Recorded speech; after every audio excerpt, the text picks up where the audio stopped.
All right. All right. Well, hello to all of the craft beer professionals out there today. I really appreciate you for joining us. Before I get started, I did just want to say a quick thanks to Andrew. I know he's hosting us and playing Wizard of Oz behind the scenes. So thank you, Andrew, to you and craft beer professionals for all you do for the beer industry.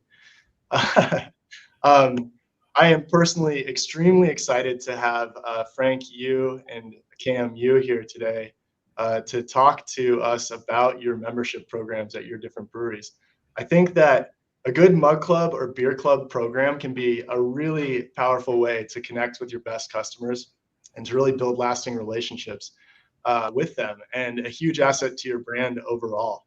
And I think that between Modern Times and Coronado Brewing Company, we have two of the best examples that I've seen of thriving programs. But the cool thing is, or what I like about it is that both programs are really, really different. And so hopefully today you get a sense of kind of the different options you might have at your brewery and get some good ideas for what you can do with a program of your own. So thank you both for joining today. I really appreciate it. And what I'm going to do here is, before we get into it, I'll just give you a little bit about me. I'm Ross Stensrud. I am a member of multiple beer clubs near me in North County. And I am the co-founder of Tapwise. What we do is we build turnkey membership software for breweries, and we deliver your program to your customers through a custom branded mobile app for your brewery. We started working with breweries through Tapwise earlier this year, but our sister companies, we support about 1,500 small and local businesses worldwide across different industries, from golf to music. So wide variety there. But we're not here to talk about me. We're here to talk about you guys. And we're very excited to be able to serve the craft brewing industry now. And so, Frank, what I'd like to do is just hand things off to you to learn a little bit more about you and about your brewery. Sure. Thanks, Ross. I'm Frank Green, the third, as you can see from my little moniker there. I'm the business development manager here at Modern Times. I've been with Modern Times for about 8 years.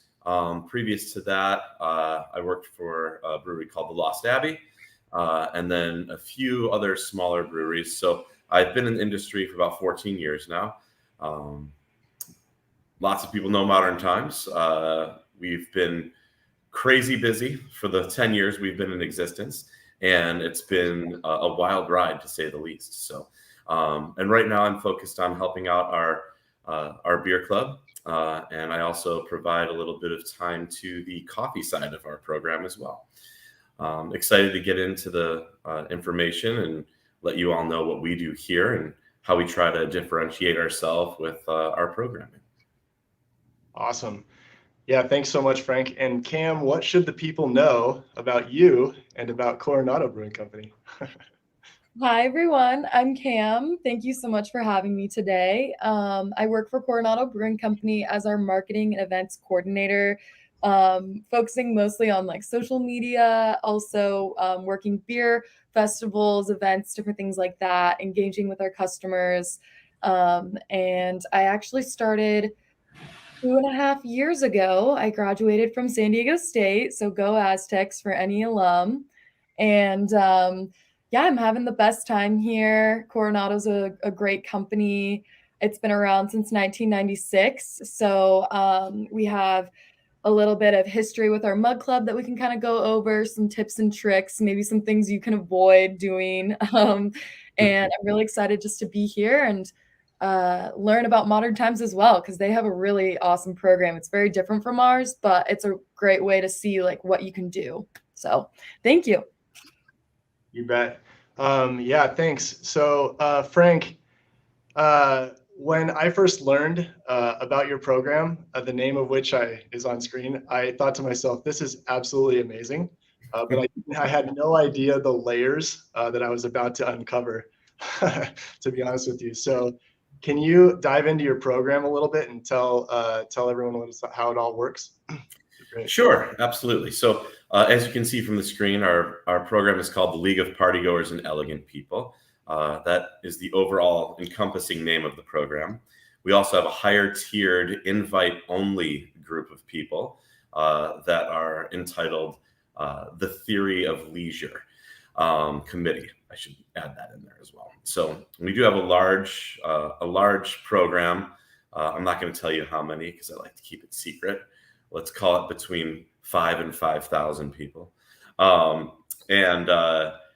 Basically, the way it works is it's somewhat similar to a lot of beer clubs out there. You pay a membership fee. Our membership fee for the program is $350 a year. And then we also have the higher tiered program. The Theory pays double that. They pay $700 a year. And what that includes is a list of beers. We do 10 bottles a year, or the equivalent of 10 22-ounce bottles a year. The Theory would get 20 on top of that. And then the way we put it out is each month we do a release. With that release each month, our members have first crack at purchasing the beers that are being released for the program.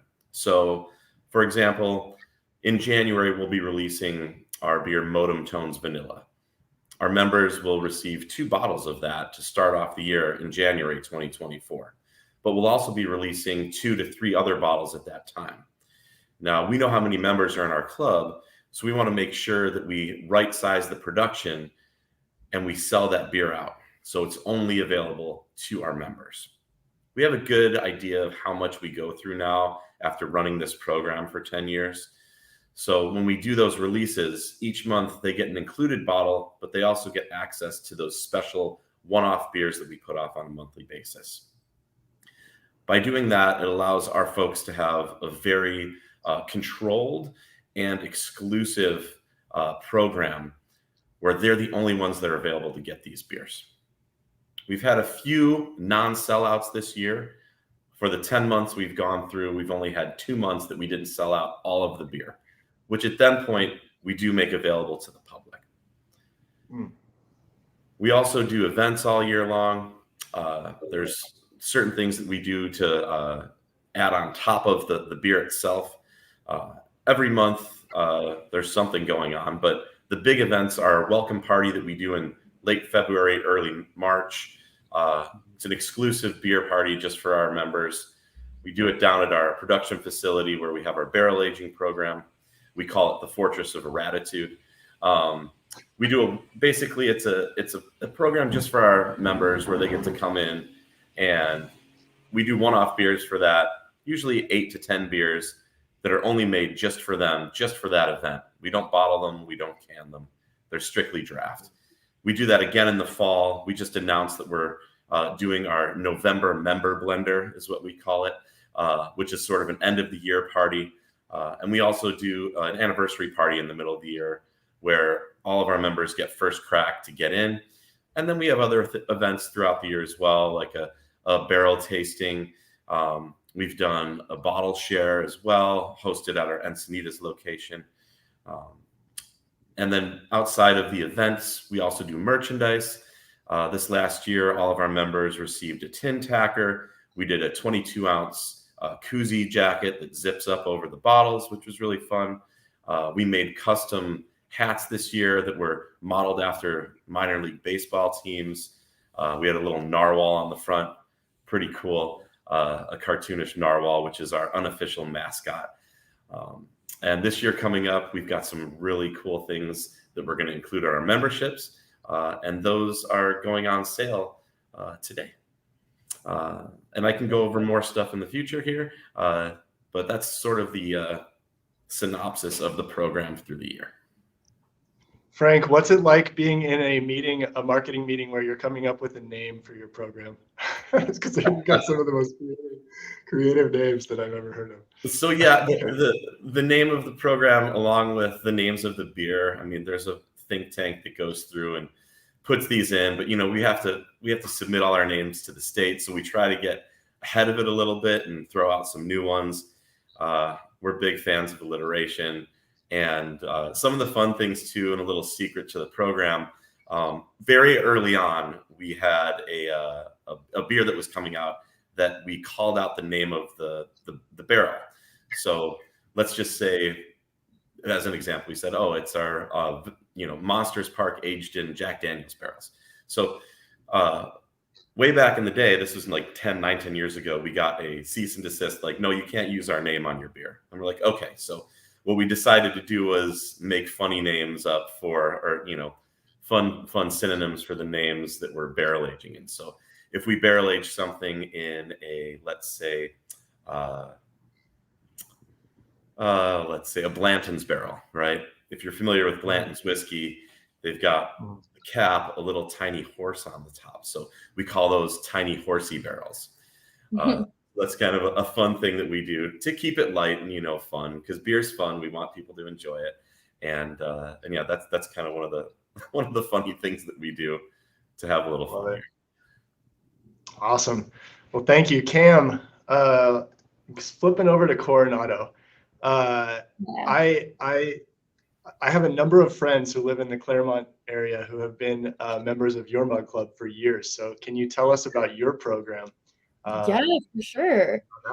All right, so as you can see, we have this giant mug here on the screen. We actually updated this logo like about a year ago. So we did do a little bit of a revamp recently. And I'm glad I can kind of talk about that just for those who are looking to start their own loyalty program and maybe some things they can avoid doing just to be successful.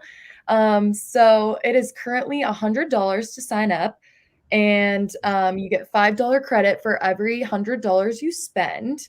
You get the 25-ounce mug for the price of a pint every time you're coming in. You get 10% off retail and packaged beers. Unfortunately, it doesn't include our keg sales, but packaged beer and retail, it works online as well, which is really cool. And then in our sign up, you get a little sticker and keychain here. The sticker is kind of hard to see, but it's like one of those clear stickers that has like the actual mug club image on it.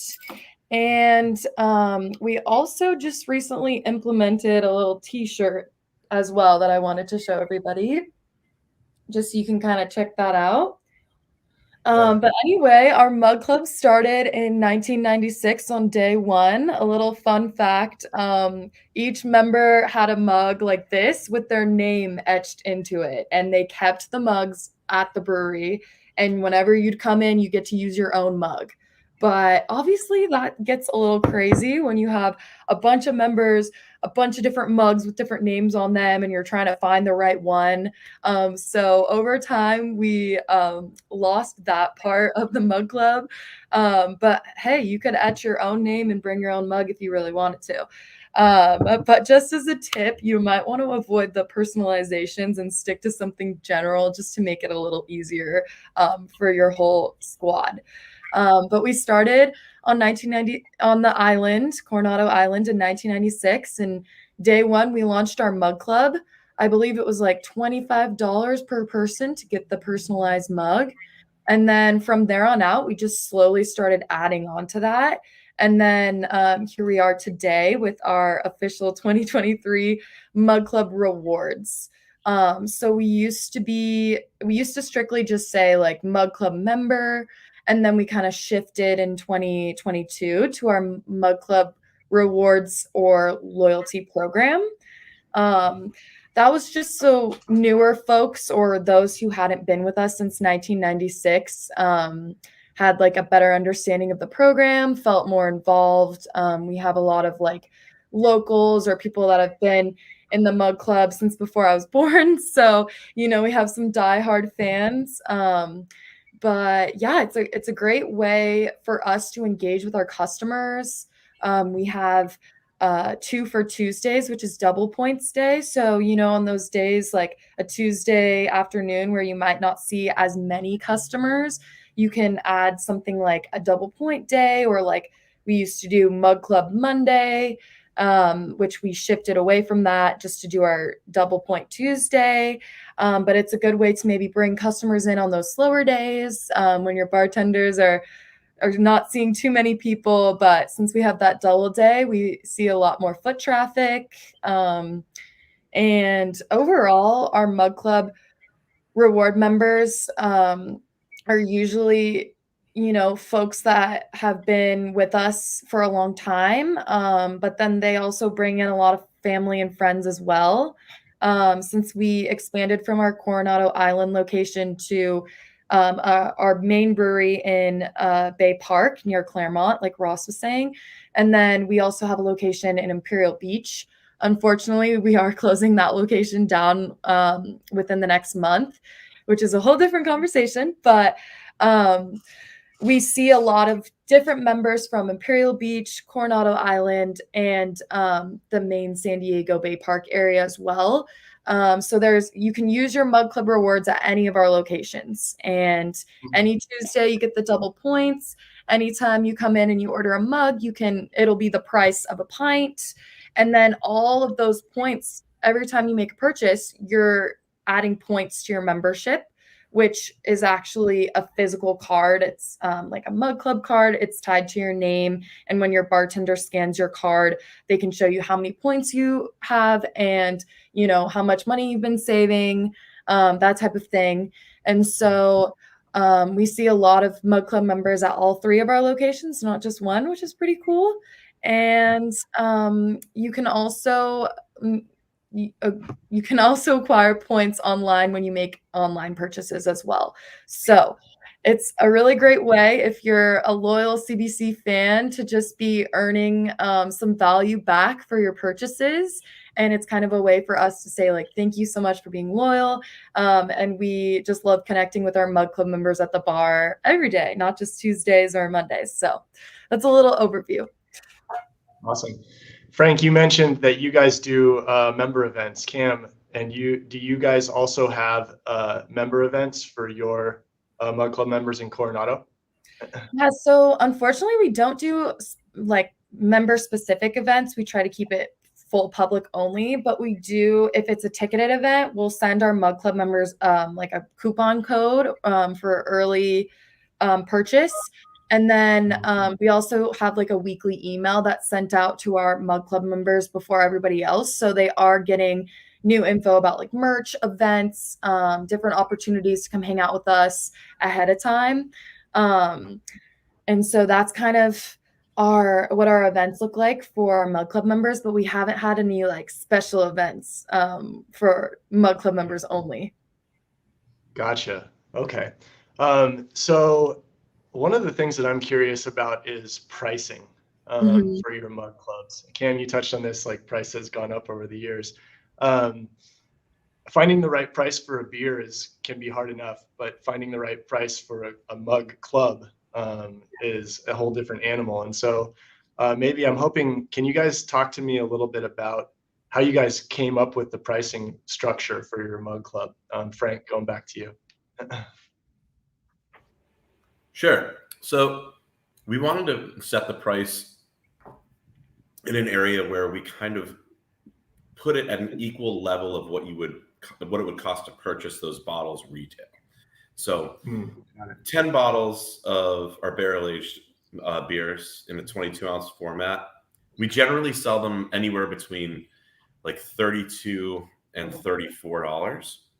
So add that up, or multiply that by 10, that gets you, a hair underneath the $3.50 that the regular program is. So we wanted to keep it,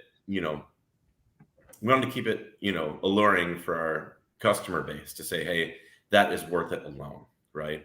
One of the things that we're pretty excited this year too is we're bringing back. We used to have a bar credit program for everyone that joined, but we couldn't make it work this last year for whatever reason. But this year we're bringing it back in a big way. So we're excited to offer that back to our team this year that joins the program. So they are getting we're basically including a gift card with membership this year, which is pretty exciting. So there was some sort of legal thing with bar credit versus gift card because what have you. I'm not the lawyer here. I'm the idea guy, right? So lawyers be damned. They can tell me no, but I'll find another way to do it, So, and we did, which is great. That's awesome. Cool. Yeah, and Cam, I think if I'm not mistaken, that at one point Coronado had their membership was buy once and you get that mug for life. Is that right? When you get those larger pours for life, and Yeah, then you guys so switch your pricing along the way. So, that's actually like something I kind of wanted to touch on. So, for anyone who's looking to start their own loyalty program, it's really good to just sit down and define exactly what you want to do before you launch it. Just because we started in 1996 and it was like 25-ish, grandfathered in, it was very loose in the beginning. And so over time, you have a lot of people who've been very loyal to you for 28 years, and they're like, what the heck? Like, I have to keep paying. And, as a company and as a business, we were like, well, we have to be able to stay afloat and continue to function. So we did have to make a few adjustments with like an annual fee. But at this time, if anybody is new, like say you've never been in our mug club before, you sign up for $100, and from there on out, you will be paying an annual fee if you'd like to continue to stay in the mug club.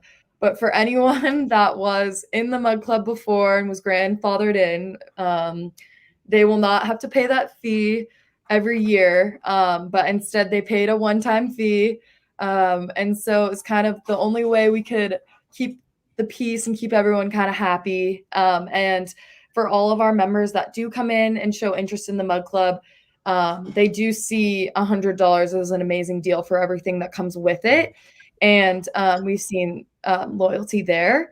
I think the main thing when we sat down and said like, okay, we need to really like come up with an official price and make this a solidified deal so people aren't confused. We just wanted to see like what adds value to our customer. We weren't kind of looking at it originally as like, how much are we going to make from our mug club? We just wanted to create a program that allowed our customers to be super happy and keep coming back and get some more value out of it rather than just coming in and having a good time. And so for us, the price was not really a focus or like a conversation for a while. And then once we met up with like our finance team, they were like, okay, let's look at these numbers here. We need to make sure that we're not losing all of our money. So I think the biggest thing is with our mug club today is that we're at a perfect spot. We haven't run into any problems, but it would have been nicer if we could have just launched something and stuck with that instead of kind of changing up and having to let our customers know like, oh, we're changing our program, because then you could face a lot of backlash, or, all the people that were there that first day one, were like, well, what the heck? Like, I've been loyal for so long. So as a piece of advice, when it comes to your program, just make sure you have all those little details set in stone before you launch it. Just that way the communication is super clear. Yeah. Tough conversation to have with your longest time term members, I'm sure. Yes. So switching gears a little bit in terms of marketing, I'm curious to know how do you guys market your programs to new members? And I don't know if you have an example of something you've done that has worked really well that you could share, or maybe something that you thought was going to work really well and then didn't end up working as well. Frank, if you can talk a little bit about that, that'd be awesome. Sure. Yeah. I mean, from the early stages of the hype train, I mean, it just word of mouth and things of that nature did us great. I mean, we were able to grow the program pretty largely at that point. And then as years went on, we tried some different avenues. So obviously social media is a big one. We do that. We do a little bit of advertising on some different brewery websites as well. Another piece of marketing that helps us is that we do send beer out to a heck of a lot of events. So a lot of different beer festivals, contributing beer to things like GABF and CBC as well, trying to get our name out that way. Also, we have some kind of like natural organic marketing that happens too, just by our members. So a lot of our members are in beer clubs that are private, that are sharing and trading.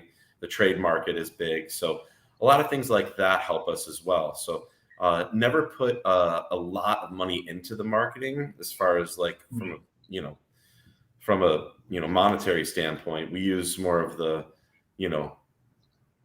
guerrilla warfare, if it were, like, to get that information out there. So using people, word of mouth, things of that nature. We do a lot of distribution throughout the southwest part of the United States. So people know our brand not just because of the barrel aged and sour beers, but they know our brand from our IPAs and lagers and things like that too. So when we do events outside, a lot of our sales team and marketing team are always trying to get those rare beers out so they can pour them at festivals or pour them at tap takeovers, things like that. So we kind of have a several pronged approach to get the information out and get that into the people's heads. Got it. So your members can be your best marketers.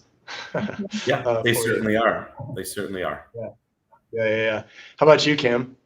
Honestly, same as what Frank was saying. Like, word of mouth is the best way to go about it, especially if your loyal customers are saying like, hey, this is a great company, like we love going here, we love drinking their beers. That's always the best marketing, and it's free, so that's good. But yeah, social media, like Frank was saying, is another easy way that you can market your clubs. I'd say sometimes we put a lot of effort into some reels that don't do as well as some memes. So it just kind of depends on what you want to say in your posts. But we recently posted one that was like about the Mug Club, and it was The Office, and it was like a meme, and it got so many likes. So if you have a little like something going on, it's a good way to post about your loyalty program.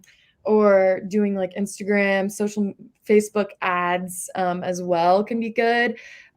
We've also been on some local radio shows, and we've kind of talked about our Mug Club there, just because we do hope that local members will be coming in. You can use your cards online, but most of our Mug Club is people who are coming into our physical locations. So for us, it's mostly word of mouth, and just like we get a lot of families here at Bay Park, and so they'll tell other families like, hey, your kids can come here, there's a menu, it's close to the ballpark. We get a lot of kids after baseball practice and families coming down. So if you're an active frequent member coming in like once a week, our bartenders will start to recognize you and say like, hey, here's our loyalty program, like if you want to make money back or you want to get some value out of this, here's the way you can do it. So besides social media, it's mostly word of mouth and like our employees kind of talking to our customers, seeing what they're into. Since it is the Mug Club, if we're noticing that people are drinking bigger amounts, we'll suggest like, hey, like join our Mug Club. This is the price of a pint. So mostly just meeting people and spreading the good word. So awesome. So just kind of a nuts and bolts here. Cam, your members are signing up in your tap room through your bartenders. Is that right? And then yes, that's the only way you can. It's the only way. As of right now. On your side, are you having members, can they sign up on site, and can they also sign up online, or how are you approaching that? Everything's done through the website. We do have posters up where you can just scan the QR code that'll take you straight there. So if you're in the tap room, you can easily go right there and sign up. We've got links through Instagram and Facebook. We also do a large email campaign as well. We manage that through MailChimp. That helps us too. So not only are we sending things out in social media, but we also have targeted audiences. We keep lists of former members that have left. We keep lists of people that have expressed interest prior to the release of the program. So that's a key component too to help us get the word out. We also do a little bit of advertising too on some websites. Shout out to SD Beer News too. Yeah, they're great. Awesome. So going kind of through the process, right? So a member has joined, and then they come into the taproom and they identify themselves, and Cam, I think you said that your members get a keychain, maybe they get they might be wearing their t-shirt. How do your members identify themselves, and what is involved in like training with staff? Is there anything that goes into staff training around your mug club? Yeah, that's a great question. So you do have to physically come in to sign up, like we mentioned earlier. Hopefully we'll make the adjustments for online, but just as for now, if you want to get your physical card, which is how we can tell that you're in the mug club, we can also look you up in the system, I believe, but it's just easier to have that physical card. You have all your points loaded and everything with your name, and then it's also just a cool way. The cards have kind of changed over the years, so some people have the OG card, some people have a newer card. It's kind of fun to see. But yeah, that's kind of the only way that we can tell if you're a mug club member. But like you said, some people wear the shirts, some people have, the mugs. And then honestly, we have so many regulars with our mug club that there's a lot of folks that we just recognize by name, and they're in all the time. And so our bartenders do a really good job of connecting with the active mug club members and kind of knowing their orders, what they get. And so we have a couple people who are in almost every day, and they're definitely we all know them by name and we know their story and everything. So it's a fun way to connect with people for sure.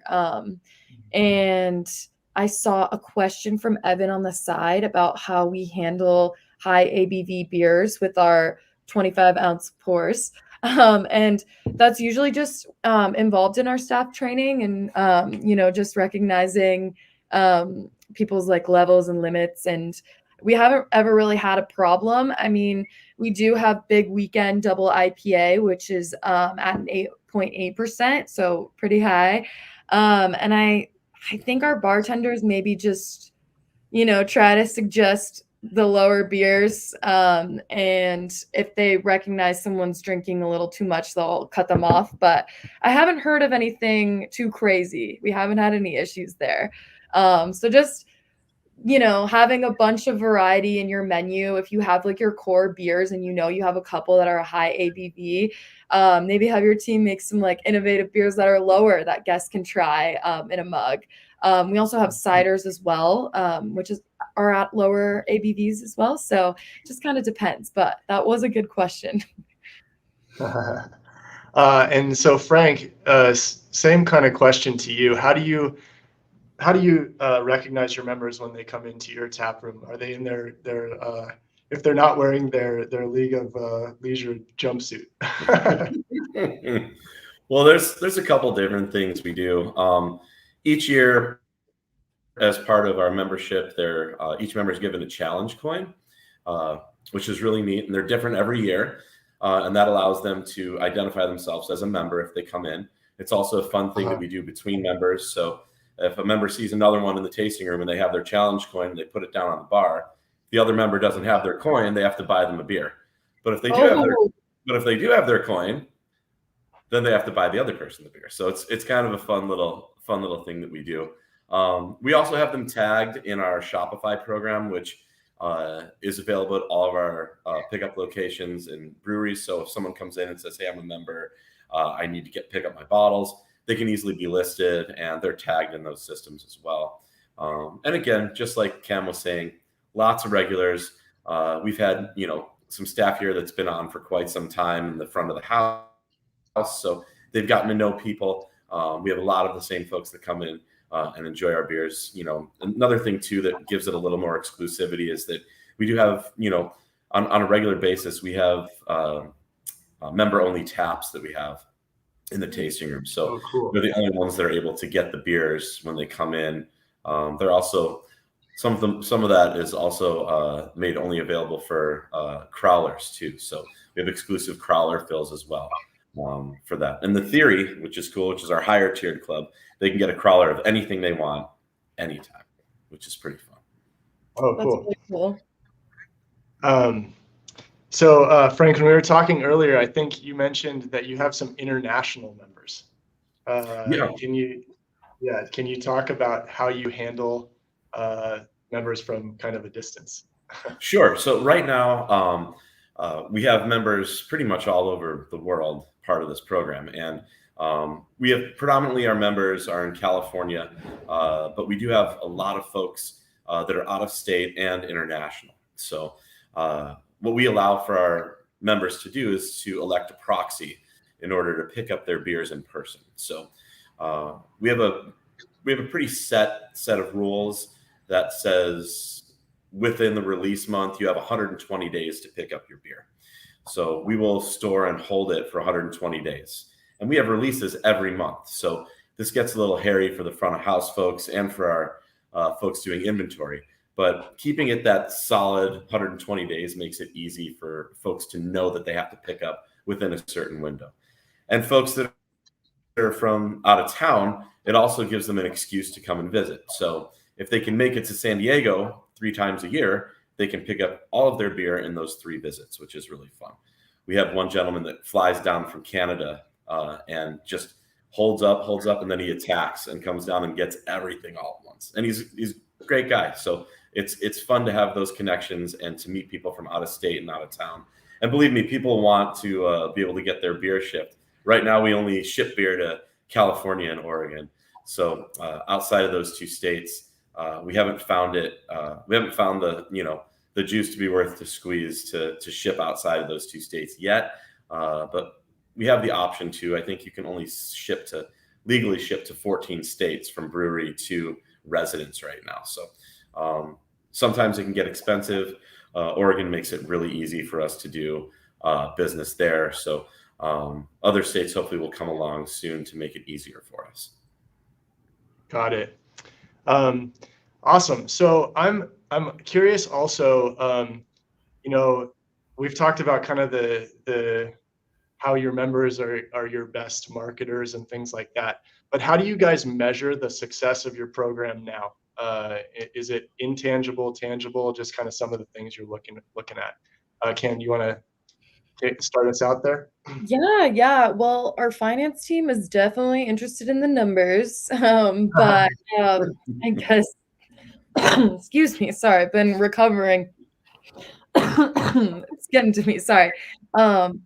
So the way we as the marketing team and sales team kind of measure retail as well success is just looking at what our bartenders are hearing, what we're hearing from our active members, and then also maybe some reactions on like social media and maybe like Yelp reviews, those types of things. So I'd say the main way we measure success is just talking to our members and kind of hearing from them. Sometimes we provide surveys as well to see, like, how do you feel? Are you satisfied with this program, or are there any improvements? That type of thing. So I think just opening up an avenue for your members to provide verbal feedback is a great way, other than just talking to them face to face, using like the actual surveys. Like you can find like free surveys, or you can kind of invest a little bit to make it more unique, just depending on what your budget is. So from occasion, we have done some like satisfaction surveys, or we're always available on social media or over the phone to talk about our program or answer any questions. So I guess mostly it's just hearing back from our customers is how we measure our success. Mm-hmm. Frank? Yeah, so the measuring definitely comes in kind of the same format. Obviously, we want to make money on this. We are a business. So the success there is measured monetarily, of course. We've had strong years every year from this program. It's good to know that we've never lost money on this program, which is great. And really the success for me comes in really just the happiness of our customers and that they're having a good time. That's really what we want to see. Our special projects folks, they hang their hats on this program, and this is something that brings them pride and joy. So knowing that they are putting out world-class beer and that people are enjoying them and just sharing them, I think that's the biggest hallmark for us, is to know that what we're doing is making a difference in people's lives, to give them a good time and show them that we're all about making people happy with the beer. And that's really kind of how we measure it. There was a quick question from Evan on the comments section. He said, have any of the member-only beers gotten really popular? Yes, most certainly. There's a few that have gotten insanely popular. But we haven't turned them into a publicly available made beer. We did for a very short time. So there was one year that we decided, we have a beer called Monsters Park that we put out every year. One year we decided, okay, we're going to make a lot of this and we are going to put it out into the public, because it was the first time we were canning the beer. So putting a 14% barrel-aged beer into a can is an awesome idea, but putting it out into distribution probably wasn't. And I guess you could probably guess why. I think the major reason behind it was that our business partners out in the world that carry our beers in the trades, what is the right way to divvy those out, right?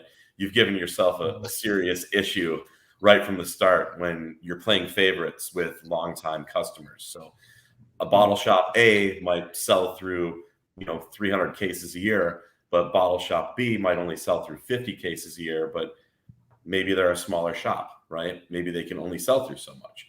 So we got into a bit of a dilemma trying to decide who gets what, and we just didn't want to, alienate our customer base. So that was a one-time experiment. We did try it, but we decided that it's best to keep the program tight-knit. We have done a little bit of that with our IPAs, and we've shown some success there, but those are beers that we can scale and make available easier. But when it comes to the stouts and sours, we've pretty much kept that just within the club. Awesome. Kind of just big question is, can you think of anything or share anything any tips for breweries out there, like big picture tips that are looking to create their own program? I know you've kind of touched on some of this throughout the presentation, but as a kind of a closer there, Cam, how about you first? Yeah, so I actually love this question just because I feel like Modern Times and Coronado are very different in terms of their mug clubs. And one of the tips I would say is take a look and see like what your customers would like or want. So in the case of Modern Times, they have customers that want these special beers that are available only to them once a month. Like, that's so cool. It's literally catered right to you. But for our audience, they were wanting to drink mugs at our locations. So that's why we formed the Mug Club. So maybe before you start your own loyalty program, try to like narrow down, like what's special about our business and like what can we offer that's going to be maybe like different than other breweries, and also like what our customers are kind of showing us. So again, maybe you could use like a survey, or you could have your staff be really like checking out and seeing what's more popular, just talking to your customers and asking like what they like. I think it's really cool. Modern Times does like those sours and different things, not just IPAs as their special beers, because not everyone loves IPAs. So finding a way to like promote different types of beers as well. And so really just like a huge tip would be like, what's your thing? Like, what are you providing value to? And for us, it was going to be a mug and having like a mug club. So just taking some time to really like zone in and find what you think is going to work for you and be special and unique for your program. Love it. Frank, anything on your end to add to that? Sure. If you're trying to start, a bottle club or any type of program, I think it starts with you and your team first. There are a lot of moving parts. These types of programs take a lot of people to run. It's not just one person. So, you need to have someone that's dedicated to actually running and managing the program. And then you have to make sure that they are working with the rest of the brewery. So anyone from marketing to the front of house, to your special projects, to your brewers, to your packaging team, really setting up yourself for success at the beginning is the key. So meeting with each department, all sitting down at the table, figuring that out together at the beginning. and then figuring out how big do you want this to be? Do you want to keep it at a certain size? Do you want it to be exclusive? Is this something that you want to offer to the public? That's kind of where I would say I would start. And then most importantly, and I can't say this enough, you have to be able to pivot. So anything that happens, anything that gets thrown at you, anytime there's something that comes up, anytime there's something that's successful, you have to be able to pivot and make sure that your program can maintain that stability and have an equal, playing field for your customers and for your team members. Love it. That's awesome. I really appreciate it, guys. And Andrew, I don't know if you can bring those, if you can play Wizard of Oz, but there we are. He's listening. He's back there. I could tell. I just want to say thank you guys both so much. We have covered so much, and hopefully the people who are out there who are listening in have some good ideas swimming around their brains about what they could do at their brewery. And I think that, like you said, the biggest key to success is kind of focusing in on what you want to achieve with your teams and kind of visualizing that. So what I want to do just from my end is take a quick minute to give an overview of the framework that we use at Tapwise to help you manage your program. And while I'm doing that, if anyone can please has any questions or comments, go ahead and throw those out, and hopefully we can kind of close with any questions or comments at the end there. But again, what we do at Tapwise is we build a turnkey membership program for, and we deliver that to your customers through a custom mobile app for your brewery. And the framework that we've used to guide ourselves is what we want to help your brewery do is, first, we want to help your customers join your program. We want to help you recognize them and reward them for their membership and effectively communicate with them, so that when it comes time to renew, there's no question they're going to do that. And then we want to help you measure your results, which are some of the topics we touched on today. So what we talked about this, but being able to join from a point of sale is really important. Also from the website. With Tapwise, you can also join from within your brewery's app as well. So it's a third channel there for you to be able to bring members in. We want to help you recognize your members. So maybe they're wearing the member jumpsuit, maybe they've got their t-shirt on. One of the things that, or they've got their keychain there with them, but one of the other things that you're going to be able to see through that app is if they don't have those things with them, they will have their phone with them, and they can have that ID card on their phone as well, to avoid any confusion with staff or anything like that. If they're kind of a new member and haven't been there on the daily for a long time. In terms of rewards, a lot of rewards are going to live behind the bar or behind the point of sale. I've seen breweries that have an index card for each member, and they are checking off rewards when they come in and picking those up. I've seen spreadsheets where bartenders are crossing names off lists. With Tapwise, what's going to happen is those rewards will live within your brewery's app for that member, and they'll be able to redeem that reward and then show a bartender that they've redeemed it and pick up the reward that way. One of the things that's nice about this is that all their rewards are going to be visible to them at any given time. So when that new beer comes out, they'll see that within their app after they got the email. Same thing when they've spent that $100, they've got that $5 reward, they'll know that it'll be visible to them in their app. Communication, this is such an important thing, right? And we talked about communicating with members via social media and through email when you've got that list of members there as well. One of the things you're going to get with Tapwise as well is you're going to have that push notification channel to your members. And so what that's going to do is allow you to send a message directly through the app. And the good thing about that is push notifications have about a 90% read rate. So your message is going to get there. And then the other thing is that members can act on that immediately. So they can take an action, tap that thing, and then go straight to that new beer release or straight to that member event pre-release. And then renewing, again, point of sale, being able to renew on site, being able to renew over the website, and being able to renew in your app. What we have, we can allow you to set up your program however you want. So if you want that to happen automatically each month, or each year, you can have that auto renew feature set up. And then measuring feedback, we talked about this as well, but taking the pulse of your members throughout, throughout your all year long is a great idea. If you're running your program through your point of sale, reporting through that for your finance team to make sure everything's coming in smooth is good.